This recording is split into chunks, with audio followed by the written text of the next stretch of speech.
Lorenzo Hood and Martin Buday in the heavyweight division. Martin Buday, 8 wins and 1 loss. Last fight was only 2 months ago. Gonna be the same height. Not too sure about the reach right there, but Lorenzo Hood, in my opinion, is gonna have the power advantage, and he's gonna have the volume advantage as well. Out of 12 wins and 4 losses, he's lost to some pretty not so good guys. Tyler King, he got submitted by him by front choke submission. Alan Crowder was a no contest right there. Alan Crowder, not necessarily the best opponent. And then Shelton Graves by second round knockout again.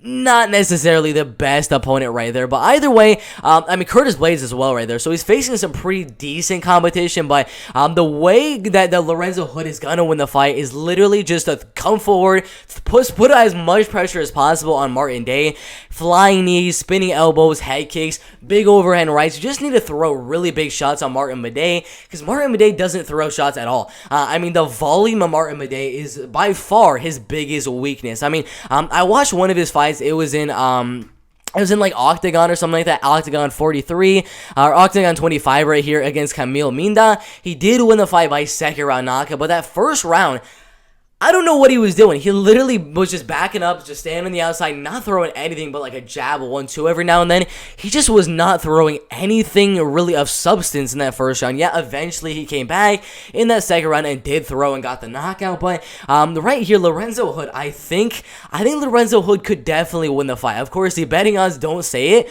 Minus 410 for Martin Buday right there, and plus 310 for Lorenzo Hood. He's one of the biggest favorites on Dana White's Contender Series this year. But yeah, minus 400, I don't agree with that whatsoever. I think it's a much closer fight, especially as this fight is in the heavyweight division. We did see a fight that happened a couple of like a week or two ago against Lucas Podolski, and his opponent, he was like a minus 400 favorite, and he ended up getting knocked out because he was backing up and wasn't really throwing. That's what happened to Lucas Podolski a couple of weeks ago.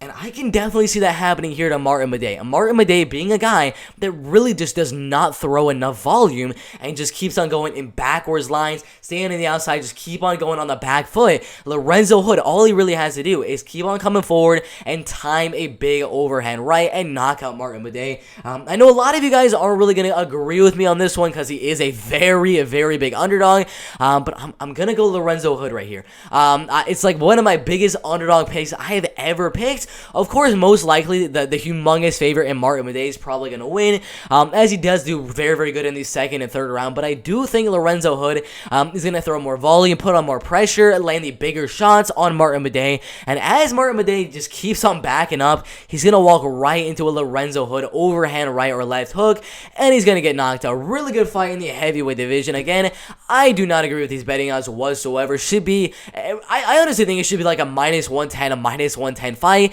Martin Buday is overall the more technical striker. Maybe he's going to land more volume as the fight does go on, but Lorenzo Hood, I think he's going to come forward, and I do think he's going to knock out Martin Buday right here. I know. It's a plus 400 underdog right here. Literally 11% have Hood winning, but I'm one of those 11%. I'm going to go Lorenzo Hood by knockout in the very first round right there. Really good fight in the heavyweight division.